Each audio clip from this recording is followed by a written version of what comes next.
الحمد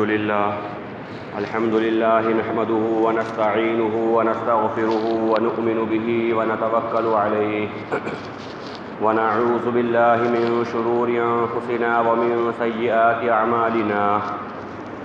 من يهده الله فلا مضل له ومن يضلله فلا هادي له وأشهد أن لا إله إلا الله وحده لا شريك له وأشهد أن سيدنا وسندنا وحبيبنا وشفيعنا ومولانا محمدا عبده ورسوله أما بعد وقال الله تبارك وتعالى في كلامه المجيد والفرقان الحميد فأعوذ بالله من الشيطان الرجيم بسم الله الرحمن الرحيم وما نقموا منهم إلا أن يؤمنوا بالله العزيز الحميد وقال عليه الصلاة والسلام لا تشرك بالله شيئا إن قتلت أو إن حرقت أو كما قال عليه الصلاة والسلام اللهم صل على محمد وعلى آل محمد في أول وأوسط وآخر كلامنا أما بعد میرے محترم بزرگوں، عزیزوں، دوستوں، اللہ عز و جل کا بے انتہا فضل ہے، اس کا کرم اور اس کا احسان ہے کہ ہم سب ایک دین مبین کے ماننے والے اور اس پر عمل کرنے والے ہیں، اور نہ یہ صرف کہ اس کے ماننے اور اس پر عمل کرنے والے بلکہ اس دین سے ہماری نسبت پر فخر کرنے والے ہیں کہ الحمدللہ ثم الحمدللہ ہم سب مسلمان ہیں۔ اللہ رب العالمین نے دین اسلام کے ذریعے ہمیں عزت عطا فرمائی، اللہ رب العالمین نے دین اسلام کے ذریعے ہماری پہچان بنائی، اور اللہ رب العالمین نے دین اسلام ہی پر عمل کے نتیجے میں دین اور دنیا اور آخرت میں کامیابی کا وعدہ فرمایا ہے۔ حضرت فاروق اعظم رضی اللہ تعالیٰ عنہ کا مشہور جملہ ہے، بلکہ علماء نے لکھا ہے کہ فاروق اعظم رضی اللہ تعالیٰ عنہ نے یہ جملہ اپنی زندگی میں ایک یا دو مرتبہ نہیں بلکہ کئی مرتبہ کہا ہے، بار بار اس کو دہرایا ہے تاکہ ذہن و دماغ پر استحضار ہو جائے۔ وہ جملہ یہ ہے کہ اللہ نے ہمیں اسلام کے ذریعے عزت عطا فرمائی ہے، اللہ رب العالمین نے ہمیں اسلام عطا فرمایا ہے۔ یہ اللہ رب العالمین کا بڑا احسان ہے، بڑا کرم ہے اور بڑی نوازش اور بڑا انعام ہے کہ اللہ رب العالمین نے ہمیں دین اسلام عطا فرمایا، اور ایک بڑی زبردست نعمت اللہ رب العالمین نے ہمیں، آپ کو اور تمام ایمان والوں کو عطا فرمائی کہ ہم مسلمان ہیں۔ اسی لیے علماء نے لکھا ہے تفاسیر کے اندر کہ جب بھی کوئی شخص اپنے آپ کو مسلمان بتائے اور یہ کہے کہ میں مسلمان ہوں، یا جب اس سے اس کی شناخت پوچھی جائے، اس سے اس کا تعلق پوچھا جائے، اس سے اس کی نسبت پوچھی جائے، تو جب وہ اپنی نسبت، اپنا تعلق اور اپنی شناخت اسلام کے ذریعے بتائے تو اس کے بتاتے وقت اس کے چہرے پر خوشی کے آثار ہوں، اس کی آنکھوں میں چمک ہو، اس کا دل و دماغ اس بات پر خوش ہو اور مطمئن ہو اور کہ الحمدللہ میں مسلمان ہوں۔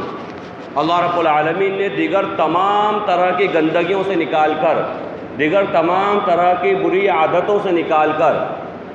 اللہ نے میرے سر کو اپنے در پر جھکا دیا، اللہ نے اس پیشانی کو اپنی بارگاہ کے اندر جھکا دیا، اس بات پر مجھے فخر ہو۔ تو الحمدللہ ثم الحمدللہ ہم مسلمان ہیں اور ایمان والے ہیں۔ اب یہ تو ہو نہیں سکتا کہ ایک شخص ایمان والا ہو، ایک شخص مسلمان ہو، کلمہ لا الہ الا اللہ محمد رسول اللہ کا دعویٰ کرنے والا ہو، اور اس کی زندگی میں کشمکش نہ ہو باطل کے ساتھ، اس کی زندگی میں باطل کے ساتھ تصادم نہ ہو، اس کی زندگی میں باطل کے ساتھ مقابلہ نہ ہو اور تقابل نہ ہو، ایسا نہیں ہو سکتا۔ اس وجہ سے کہ اللہ رب العالمین نے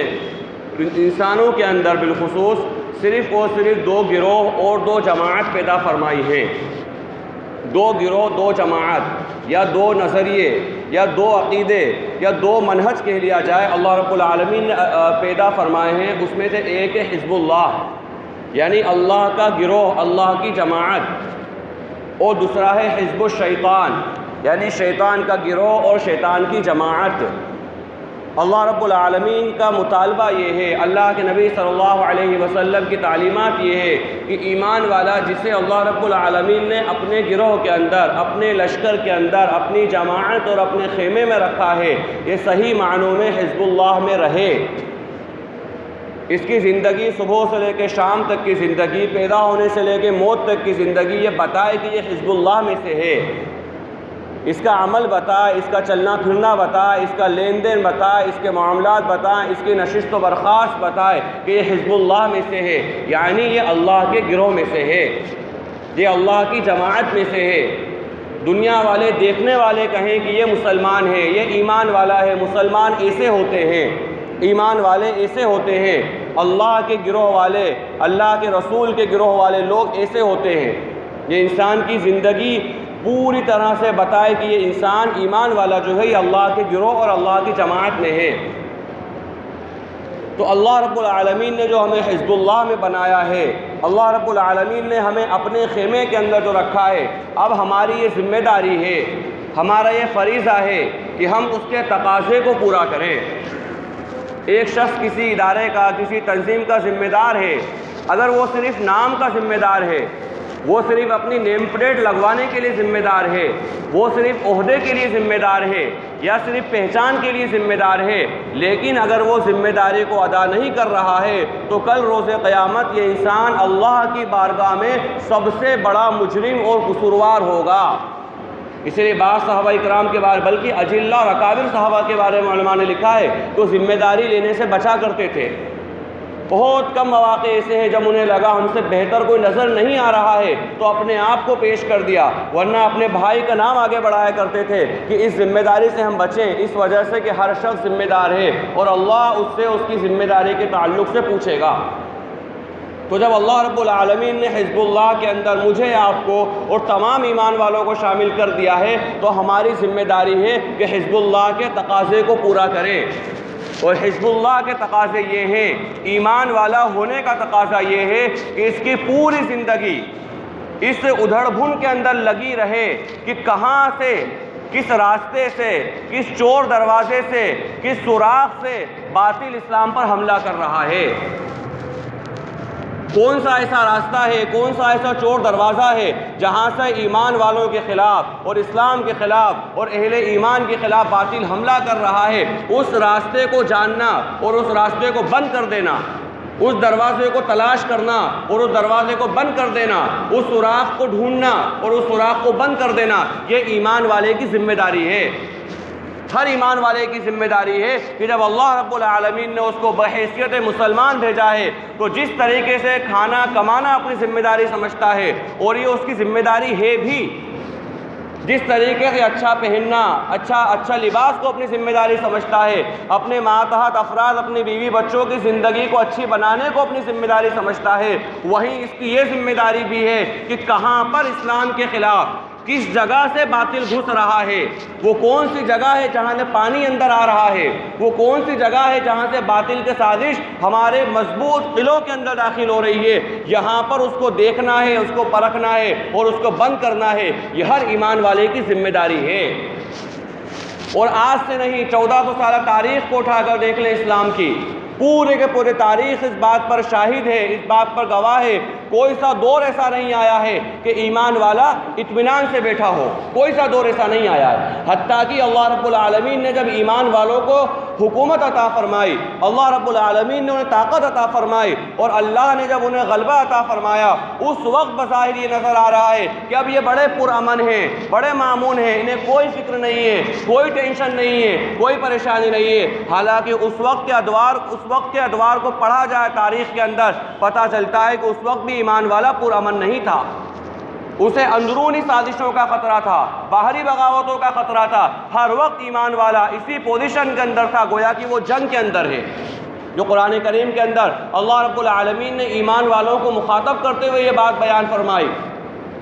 وَأَعِدُّوا لَهُم مَّا اسْتَطَعْتُم مِّن قُوَّةٍ، جتنی زیادہ طاقت تمہارے اندر ہے، جتنی زیادہ صلاحیت تمہارے اندر ہے، جتنا اللہ رب العالمین نے تمہیں فہم و فراست دی ہے، جتنا اللہ رب العالمین نے تمہیں طاقت عطا فرمائی ہے، اس کے ذریعے باطل کے دلوں میں رعب طاری کرو، اس کے ذریعے باطل کے دلوں میں خوف طاری کرو۔ یہ اللہ رب العالمین کا تقاضا ہے ایمان والے سے۔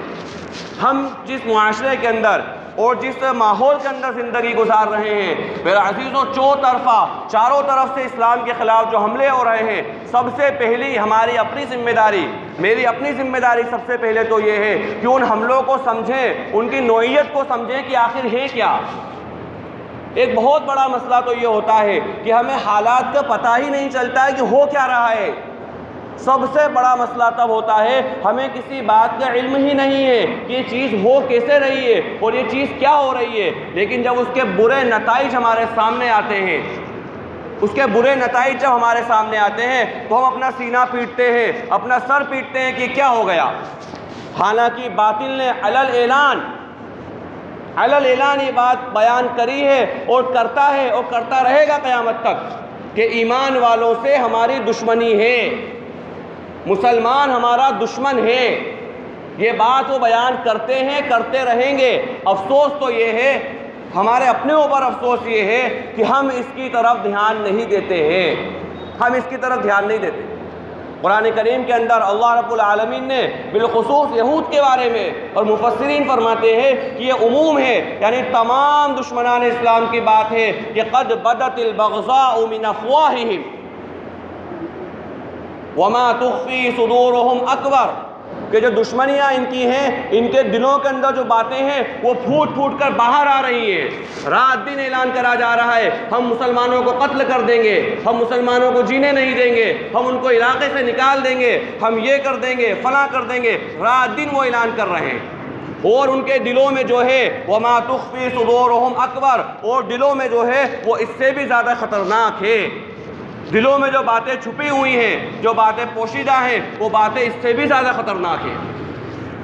اس لیے میرے عزیزو، ہماری سب سے اہم ذمہ داری تو یہ ہے کہ ہم اس بات کو دیکھیں، اس بات کو پرکھیں کہ باطل کن کن راستوں سے، کن کن چور دروازوں سے اسلام کے اوپر حملہ کر رہا ہے۔ ان میں سے جو ایک اہم مسئلہ اس وقت پوری دنیا، پورے ہندوستان کے اندر خاص طور پر تمام کے تمام لوگ، ہمارے صف اول کے قائدین بھی اور ہمارے صف آخر کے ہم جیسے طالب علم بھی، تمام کے تمام لوگ پریشان ہیں، تمام کے تمام لوگ حیران ہیں کہ یہ مسئلہ امت مسلمہ کے اندر بہت تیزی کے ساتھ گردش کر رہا ہے۔ یا تو ہم یہ ہے کہ ہم نے آنکھیں بند کر لی ہیں، کہ ہمارے آنکھیں بند کر لینے سے جس طریقے سے دنیا ہمیں نظر نہیں آ رہی ہے، لوگوں کو بھی شاید ہم نظر نہیں آ رہے ہیں۔ یا تو یہ ہو گیا ہے، یا پھر یہ ہوا ہے کہ ہمیں پتہ تو سب ہے، لیکن ہم ہمارے کھانے میں، ہمارے کمانے میں، ہمارے لباس میں، ہماری سواری میں، ہماری بے جا شادیوں کے اندر، ہمارے گناہوں کے کاموں کے اندر، ہماری پارٹیوں کے اندر لگے ہوئے ہیں، ہمیں کوئی فرق نہیں ہے۔ یا تیسری وجہ یہ ہو سکتی ہے کہ ہم یہ سوچ رہے ہیں کہ یہ ہمارے ساتھ نہیں ہوگا، شاید ہم یہ سوچ رہے ہیں یہ ہمارے ساتھ نہیں ہوگا، جن کے ساتھ ہو رہا ہے وہ ہو رہا ہے، شاید یہ ہمارے ساتھ نہیں ہوگا۔ صرف 3 وجہ بنیادی ہیں جو نظر آ رہی ہے کہ اس فتنے سے جو ہم اپنے آپ کو اپنی ذات سے پریشان نہیں کر رہے ہیں، یا اپنے آپ میں فکر مند نہیں ہو رہے ہیں، یا اپنے آپ کو بیدار نہیں کر رہے ہیں۔ یہ صرف 3 وجہ ہو سکتی ہیں عام طور پر، کہ یا تو ہم یہ سوچ رہے ہیں کہ یہ فتنہ خاص کچھ لوگوں کے ساتھ تھا، ہم اس سے بچے ہوئے ہیں، یا پھر یہ کہ ہم کو پتہ تو ہے لیکن ہم اپنے ساری مستیوں میں لگے ہوئے ہیں، یا تیسری وجہ شاید ہم کو پتہ ہی نہ ہو۔ لیکن جہاں تک میں سمجھتا ہوں کہ پہلی جو وجہ ہے کہ ہم کو پتہ نہیں ہے، یہ کہنا بیوقوفی ہے، یہ کہنا حماقت ہے کہ ہم کو پتہ نہیں ہے، کیونکہ پورے ہندوستان کے اندر تمام لوگوں کو یہ بات پتہ ہے۔ اور وہ بات میں عرض کرنا چاہ رہا ہوں کہ ہمارے علاقے کے اندر، ہمارے معاشرے کے اندر، ہمارے سماج کے اندر ہماری بہن بیٹیوں کا ارتداد، ہماری بہنوں کا، ہماری بیٹیوں کا، ہماری بچیوں کا غیر مسلموں کے ساتھ جانا، ان کے ساتھ شادی بیاہ کرنا اور حرام خوری کرنا اور ایک حرام نسلوں کو پروان چڑھانا، یہ بہت تیزی کے ساتھ ہو رہا ہے، بہت تیزی کے ساتھ ہو رہا ہے۔ ہم شاید یہ سوچ رہے ہیں کہ جو ہماری چھوٹی موٹی محنتیں ہیں، جو ہماری چھوٹی موٹی کوششیں ہیں، باطل بھی شاید اسی ہی چھوٹی موٹی کوشش کر رہا ہوگا، باطل بھی شاید ایسے ہی 2-4 حربے استعمال کر رہا ہوگا۔ نہیں میرے عزیزو، وہ قسمیں کھا کھا کر نکلے ہیں، اس بات کے اوپر قسمیں کھا کھا کر نکلے ہیں کہ ایمان والے کو ایمان سے پھیر دیں گے۔ قرآن کریم کے اندر اللہ رب العالمین نے ایک بات بیان فرمائی کہ نبی صلی اللہ علیہ وسلم ان اہل کتاب سے کہہ دیجئے اور ان کے ساتھ ساتھ تمام کے تمام دشمنان اسلام سے کہ تمہیں جو برا لگا ہے، تمہارے جو چہرے بگڑے ہیں، تمہاری جو پیشانی پر شل آیا ہے، وہ صرف اس وجہ سے آیا ہے کہ ہم اللہ پر ایمان لاتے ہیں۔ وَمَا نَقَمُوا مِنْهُمْ إِلَّا أَن يُؤْمِنُوا بِاللَّهِ الْعَزِيزِ الْحَمِيدِ کہ ہم صرف اس بات پر اللہ جو عزت والا ہے، حمد والا ہے، تعریف والا ہے، خالق و مالک ہے، ہمارا قادر ہے، ہمارا رازق ہے، ہم اس کے اوپر ایمان لاتے ہیں۔ یہ بات تمہیں بری لگی ہے، اس کے علاوہ کوئی بات نہیں تمہیں بری لگی ہے۔ تو لہٰذا اگر ایک ایمان والا مسلمان ہے اور اپنے آپ کو کلمہ لا الہ الا اللہ محمد رسول اللہ کا ماننے والا کہتا ہے تو اس کو بہت زیادہ ہوشیاری کے ساتھ زندگی گزارنا پڑے گی۔ حالات بہت زیادہ سنگین ہیں،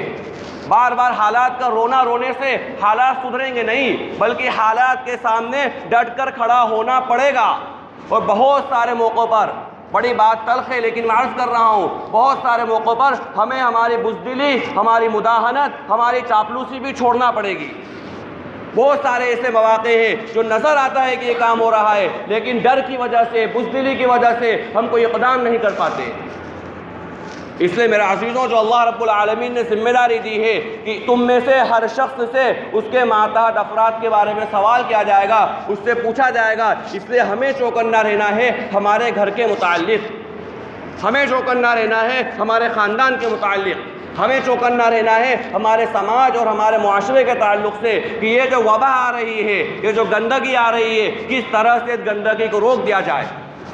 ہم یہ سوچیں کہ اس پر بات نہیں کریں گے تو ختم ہو جائے گا، نہیں میرے عزیزوں، بات کرنا پڑے گی۔ اگر بات نہیں کریں گے، مذاکرے نہیں کریں گے، اگر آپس میں جو ہے رائے کا ہیر پھیر نہیں ہوگا تو کوئی کام وجود میں نہیں آئے گا۔ اللہ کے نبی صلی اللہ علیہ وسلم نے جو اصول و آداب زندگی گزارنے کا بیان فرمائے، ان اصول و آداب کو زندگی میں اتارنا پڑے گا، یہ بالکل یقینی بات ہے۔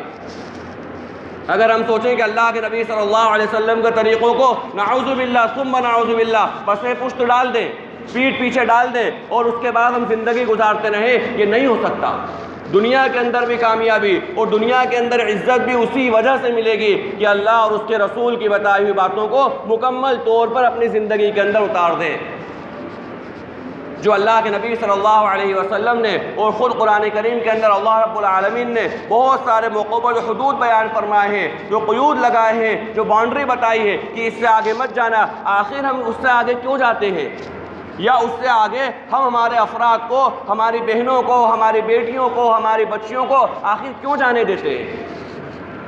سب سے اہم بات یہ ہے کہ پوری زندگی گزارنے کا اصول حضرت سلمان فارسی رضی اللہ تعالیٰ عنہ کا مشہور جملہ ہے، یہ بالکل نقشے کل حجر کرنے کے لیے ہے کہ ہم اپنے سینے پر اس کو لکھ لیں کہ انہوں نے یہ بات بطور فخر کہی تھی۔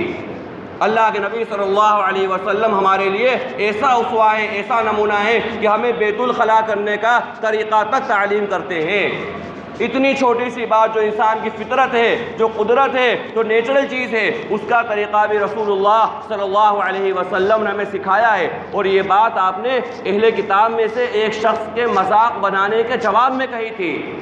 یعنی بہت سارے ایسے مواقع ہیں کہ باطل اللہ کے نبی صلی اللہ علیہ وسلم کی تعلیمات کا مذاق بنائے گا، تمہارے نبی نے یہ بھی سکھایا، یہ بھی سکھایا، یہ بھی سکھایا۔ ہاں بالکل سکھایا، ہمیں کسی کے بھروسے لاوارث اور یتیم چھوڑ کر نہیں گئے۔ سلمان فارسی رضی اللہ تعالیٰ عنہ نے اس بات کو بطور فخر بیان فرمائی تھی۔ تو وہ حدود اور قیود جو اللہ کے نبی صلی اللہ علیہ وسلم نے بیان فرمائے، جو اللہ رب العالمین نے بیان فرمائے، ان حدود اور قیود کی رعایت کرنا پڑے گی، تب جا کر ہم صحیح معاشرہ تشکیل پا سکتا ہے، تب جا کر عزت اور عافیت کے ساتھ زندگی گزار سکتے ہیں۔ میرے عزیزوں، میرا ایک سوال ہے، میں اپنے آپ سے مخاطب ہوں، سب سے پہلے متکلم خود اپنے آپ سے مخاطب ہے کہ ہم آخر ان حدود کی رعایت کیوں نہیں کرتے ہیں؟ اللہ کے نبی صلی اللہ علیہ وسلم نے فرمایا کہ اگر کوئی انسان کے چچازاد بھائی بہن ہیں، ماموزاد بھائی بہن ہیں، خالہ زاد بھائی بہن ہیں، پھوپھی زاد بھائی بہن ہیں، ان سے بھی پردہ ہے، ان سے بھی پردہ ہے۔ اب ایک طرف کہا جا رہا ہے الخالۃ کالام، کہ خالہ ماں کی طرح ہے، لیکن کہا اس کی بیٹی سے پردہ ہے۔ چچا کے بارے میں کہا چچا باپ کی طرح مشفق ہوتا ہے، باپ کی طرح محب ہوتا ہے، لیکن اس کی بیٹی سے پردہ ہے۔ اس وجہ سے اللہ کے نبی صلی اللہ علیہ وسلم نے باتیں بیان فرمائی کہ سارے راستے بند ہو جائیں، سارے راستے مسدود ہو جائیں۔ ہم یہ سوچیں کوئی انسان کو دوا دیتے رہیں اور پرہیز نہیں کرائیں، تو دوا جتنا اثر نہیں کرے گی اس سے زیادہ نقصان وہ پرہیز کا نہ کرنا کر دے گا۔ قرآن کریم کے اندر اللہ رب العالمین نے بیان فرمایا کہ وَلَا تَقْرَبُوا الزِّنَا إِنَّهُ كَانَ فَاحِشًا، زنا کے قریب بھی مت جاؤ۔ مفسرین فرماتے ہیں کہ اللہ رب العالمین نے یہاں وَلَا تَفْعَلُوا الزِّنَا نہیں کہا کہ زنا مت کرو، قریب بھی مت جاؤ۔ قربت کے سارے راستے بند کر دیے، نامحرم سے گفتگو بند کر دی، ضرورت کے اعتبار سے سختی کے ساتھ بات کر لی اس کی اجازت ہے، لیکن زیادہ نرمی کے ساتھ کہ اس کے دل میں شیطان آ جائے یا اس کے دل میں شیطان آ جائے منع کر دیا۔ جب ہمارے معاشرے کے اندر چچا زاد، ماموں زاد، خالہ زاد، پھوپھی زاد، بھائی بہنوں کا پردہ اگر نہیں ہے، ہونا چاہیے کہ ہو، کوشش اس بات کی ہونا چاہیے۔ سب سے پہلے میں اپنے آپ سے مخاطب ہوں کہ میں بھی اس بات کی کوشش کروں کہ ہونا چاہیے، لیکن اگر نہیں ہے تو اس کی فکر ہو، اس کی کوشش ہو۔ لیکن بات تو اتنی آگے بڑھ گئی، اتنی آگے بڑھ گئی ہے کہ ایک باپ کے سامنے اس کا جوان بیٹا آ کر کہہ رہا ہے ابا جان یہ میری فرینڈ ہے، ایک غیر مسلم کے بارے میں کہہ رہا ہے یہ میری فرینڈ ہے۔ یا اسی طریقے سے ایک جوان لڑکی، مسلمان جوان لڑکی اپنی ماں سے یا اپنے باپ سے کہہ رہی ہے کسی غیر مسلم لڑکے کے بارے میں کہ یہ میرا فرینڈ ہے، تو آخر ہم اتنے بیوقوف کیوں ہو گئے؟ ہم اتنے عقل مند ہیں، دنیا کے معاملے میں تو بڑے ہوشیار ہیں، دنیا کے معاملے میں تو بڑے چالاک ہیں، دنیا کے معاملے میں تو بہت زیادہ عقل مندی کے ہم نے جھنڈے گاڑ رکھے ہیں، آخر دین کے معاملے میں اتنے بیوقوف کیوں ہو گئے؟ ہم نے کیسا مان لیا کہ اس کا صرف فرینڈ ہے؟ اس سے آگے بھی تو کچھ ہو سکتا ہے، اور اس سے آگے ہونے کے امکان ہے۔ اللہ کے نبی صلی اللہ علیہ وسلم نے فرمایا کہ جب ایک مرد اور ایک عورت تنہائی میں ملتے ہیں، تیسرا ان کے درمیان شیطان ہوتا ہے جو برابر ان کے درمیان آگ لگاتا رہتا ہے، برابر آگ لگاتا رہتا ہے، حتیٰ کہ ان کو گناہ پر آمادہ کر دیتا ہے۔ تو آخر ہم اپنے ماتحت افراد کے بارے میں تھوڑے سے بدگمان کیوں نہیں ہیں؟ ہمارے استاد محترم جن سے ہم نے ابو داؤد شریف پڑھی، حضرت مولانا عبدالعزیز صاحب، اللہ رب العالمین ان کی حفاظت فرمائے، ان کے علم اور عمل کو خوب عام فرمائے، وہ فرماتے تھے کہ اپنے ماتحت افراد کے بارے میں تھوڑے سے بدگمان بھی ہو۔ ہمیں اپنی اولاد پہ بھروسہ ہے، اللہ بھروسہ قائم رکھے، لیکن کم از کم ایسی نگرانی تو ہو، چاہے ہماری بچی کو پتہ نہ چل رہا ہو کہ باپ نگرانی کر رہا ہے۔ اگر بچی کو پتہ چلے گا باپ جاسوسی کر رہا ہے، نگرانی کر رہا ہے، تو باپ سے دشمنی پر آمادہ ہو جائے گی۔ ہم اس کے دشمن نہیں بلکہ اس سے محبت کرنے والے ہیں۔ نگرانی کا یہ مطلب قطعی نہیں ہے کہ چاروں طرف اس کے ساتھ لگے رہیں۔ آخر ہماری بیٹی، ہمارا بیٹا جہاں پڑھ رہے ہیں، جس ماحول کے اندر زندگی گزار رہے ہیں، ان کا فرینڈ سرکل کیا ہے، ان کے موبائل کے اندر آخر وہ کیا دیکھتے ہیں، موبائل میں کیا سنتے ہیں، کس کے ساتھ جا رہے ہیں، کس کے ساتھ آ رہے ہیں، کم از کم اتنا تو کر لیں۔ اگر اتنی بھی ہمارے اندر غیرت نہیں ہے اور اتنی بھی اگر ہمارے اندر شرم نہیں ہے، ہم نے ہماری اولاد کو بالکل آزاد چھوڑ دیا ہے، بالکل آزاد چھوڑ دیا۔ اعتماد کا مطلب یہ کبھی نہیں ہوتا ہے کہ کسی کو آزاد چھوڑ دیا جائے، اعتماد کا مطلب کبھی نہیں ہوتا ہے۔ ہمارے دنیا سے لانے کے اندر جو اصول و ضوابط ہیں، کوئی بڑا ذمہ دار ہے، کسی کمپنی کا بڑا بوس ہے، وہ اپنے کرمچاریوں پر، اپنے ورکرز پر اعتماد کرتا ہے، بھروسہ کرتا ہے، لیکن اس کا مطلب یہ کبھی نہیں ہوتا کہ ان کو چھٹا چھوڑ دیتا ہے۔ اگر 8 گھنٹے کی ڈیوٹی ہے، 7.5 گھنٹے کر رہے ہیں، 1-2 دن رعایت کرے گا، فوراً ٹوک دے گا کہ آپ آدھا گھنٹے کی ڈیوٹی کم کر رہے ہیں۔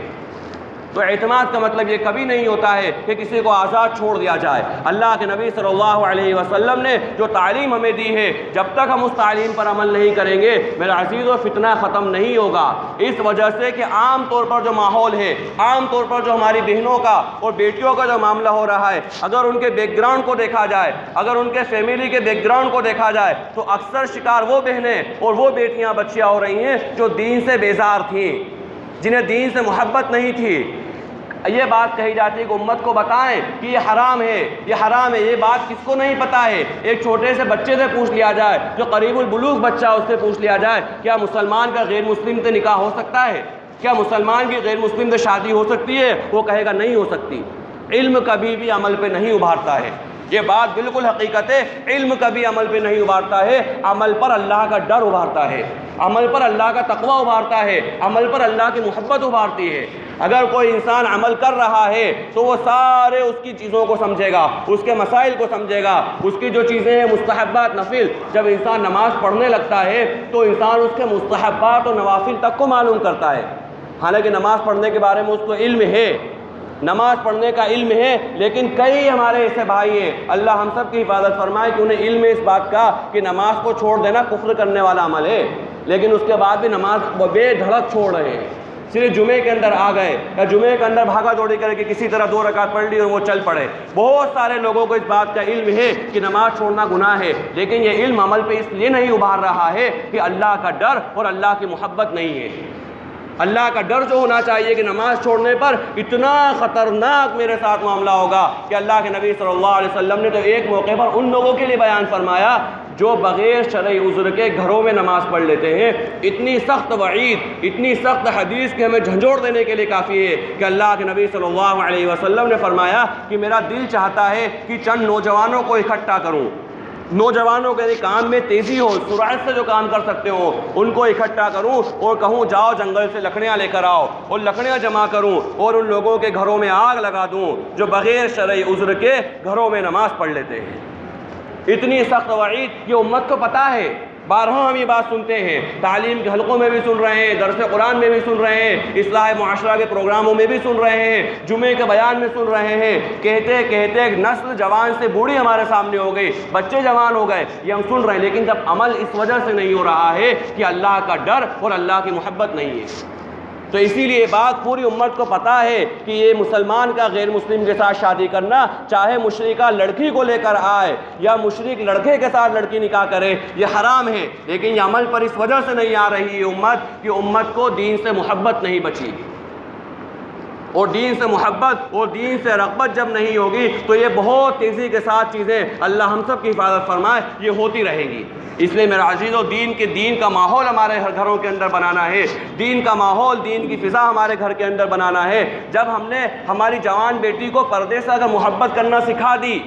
اگر پردے سے محبت کرنا سکھا دی، اور ایک تو یہ ہے کہ زبردستی اس کو پردہ کرا دیا. بہرحال اگر والد ہے، گھر کا بڑا ہے، تو اس کی ذمہ داری ہے کہ اگر وہ اچھے سے نہیں مان رہے زبردستی بھی کرائے، اس کو اجازت کی ہے، بلکہ تاکید ہے کہ زبردستی بھی کرائے. لیکن وہ زبردستی کا پردہ تب تک ہوگا جب تک باپ سامنے ہے، زبردستی کا پردہ تب تک ہوگا جب تک بہن، جب تک ماں سامنے ہے، یا جس بڑے نے کہا ہے وہ سامنے ہے. میں نے میری اپنی آنکھوں سے دیکھے ہیں واقعات. جب میں بچپن کے اندر ایک واقعہ بتا رہا ہوں کہ ہم سٹی سے جب ٹیمپو کے اندر یا میجک میں بیٹھ کے کھجرانا آتے تھے، کئی بہنوں کو میں نے دیکھا ہے کہ رنگ روڈ کی گھاٹی پر چڑھتے ہوئے برقع اوڑھ لیا کرتی تھی. راج باڑہ سے لے کر رنگ روڈ تک وہ بے پردہ رہی ہے، گاڑی کا ٹیمپو اور میجک کے اندر برقع اوڑھتے میں نے اپنی آنکھوں سے دیکھا ہے. اس وجہ سے کہ پردے سے محبت نہیں تھی، گھر پہ کسی کا ڈر تھا تو پردہ کر لیا. اس لیے میرا عزیزو دین سے محبت بھی ہمیں پیدا کرانا ہے، تاکہ باپ موجود رہے یا نہ رہے، یہ میری بیٹی پردہ کرنے والی رہے، بھائی موجود رہے یا نہ رہے، یہ میری بہن پردہ کرنے والی رہے، چاہے کوئی سامنے ہو یا نہ ہو. یہ پردہ اللہ کی محبت کے اندر کرایا ہے، اللہ کے نبی صلی اللہ علیہ وسلم کی محبت میں کرایا ہے. جب یہ محبت پیدا ہو جائے گی اور اللہ اور اس کے رسول سے یہ تعلق پیدا ہو جائے گا تو پھر ہمیں کسی چیز کا ڈر نہیں ہوگا. کئی سارے ایسے مواقع آتے ہیں، کئی سارے ایسے موقع آتے ہیں جہاں پر اللہ اور اللہ کے رسول صلی اللہ علیہ وسلم کی محبت کی وجہ سے لوگ گناہوں سے بچ جاتے ہیں. بہت سارے ایسے مواقع انسان کے سامنے آتے ہیں، لیکن نہیں، مجھے اللہ کو جواب دینا ہے، اللہ کے نبی صلی اللہ علیہ وسلم نے منع فرمایا ہے، لہٰذا میں یہ کام نہیں کروں گا یا یہ کام میں نہیں کروں گی. اس لیے میرا عزیزوں ہم سب کی اس بات کی ذمہ داری ہے کہ اللہ رب العالمین نے جو ہمیں بڑا بنایا ہے، اگر ذمہ دار بنایا ہے تو ہم ہمارے ماتحت افراد کی نگرانی بھی کریں. نگرانی کا مطلب قطعی نہیں ہے کہ ان کے اوپر ایسی سختی کری جائے کہ جو ہمارے دشمن بن جائیں، بھلی غائبانہ طور پر ان کی نگرانی. ہماری بچی کوچنگ میں اگر جا رہی ہے، کس سے اس کی دوستی ہے؟ ہماری بہن کوچنگ میں جا رہی ہے، کس سے اس کے دوستی ہے؟ کون اس کی سہیلیاں ہیں، کن کے ساتھ اس کا آنا جانا ہے؟ اچھا ایک بات میں آخر میں جملہ معترضہ کے طور پہ بات کہہ دوں، بات بڑی تلخ ہے میرے عزیزوں، لیکن یہ حقیقت ہے. پڑھائی کے نام پر ہم ہماری بہن بیٹیوں کو کسی کے گھر پر نہیں بھیجیں،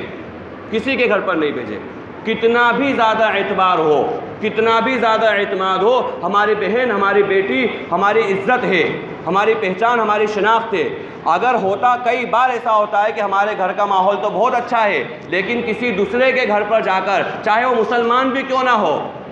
اگر ہمارے گھر میں سادگی ہے، اس کے گھر میں اسٹینڈرڈ ہے، اس کے گھر میں سادگی نہیں ہے، وہ ساری چیزیں کہیں نہ کہیں اس کو متاثر کرتی ہیں، کہیں نہ کہیں اس کو متاثر کرتی ہیں اور اس کے بعد فتنے کا شکار بنتی ہے. اگر ہمیں گروپ اسٹڈی کرانا ہے ہماری بہن بیٹیوں کی، تو اگر بہنیں اگر اکیلی لڑکیاں پڑھ رہی ہیں تو ان کے سامنے اس گھر کی کوئی خاتون ضرور رہے. یہ بالکل بیوقوفی کی بات ہے کہ بند کمرے کے اندر جوان لڑکیوں کو چھوڑا آپ اپنی اسٹڈی کرتے رہو. گروپ اسٹڈی کے نام پہ جو بیوقوف بناتے ہیں بچے اپنے والدین کو، یہ بہت عمومی بات ہے، بہت زیادہ بیوقوف بناتے ہیں، لہٰذا یہ کبھی نہ کریں کہ ہم جو ہے پڑھائی کے نام پر ان کو آزاد چھوڑ دیں۔ اگر گروپ اسٹڈی کرانا ہی ہے، اگر دوسرے کی بہن، ہماری بہن بیٹی کو کسی کے یہاں بھیجنا ہی ہے تو نگرانی کے اندر بھیجا جائے، ورنہ پرسنٹیج کم آ جائیں گے تو قیامت نہیں ٹوٹ پڑے گی۔ پرسنٹیج کم آ جانا اتنا بڑا ایشو نہیں ہے جتنا بڑا مسئلہ ایمان اور یقین کو بچانا ہے، اور یہی مسئلہ لڑکوں کا بھی ہے کہ ہمارے بیٹے کو کسی کے دوسرے کے گھر پر پڑھنے کے لیے نہیں بھیجے، اور اگر بھیج رہے ہیں تو کم از کم یہ حالت رہے، یہ شکل رہے کہ جو حضرت پیر ذوالفقار صاحب نقشبندی حفظہ اللہ نے بہت زبردست بات بیان فرمائی، بس آخری جملہ ان کا کہہ کر اپنی بات ختم کرتا ہوں، وہ یہ بات بیان فرمائے کہ گھر کے ذمہ دار کی ذمہ داری ہے کہ اگر اس کی جوان بیٹی ہے، اگر کمرے کے اندر بند کمرے میں وہ اکیلی ہے تو ماں کو اجازت ہونا چاہیے کہ وہ 24 گھنٹے کبھی بھی اس کے کمرے میں چلی جائے، یہ اصول آداب کے خلاف نہیں ہے،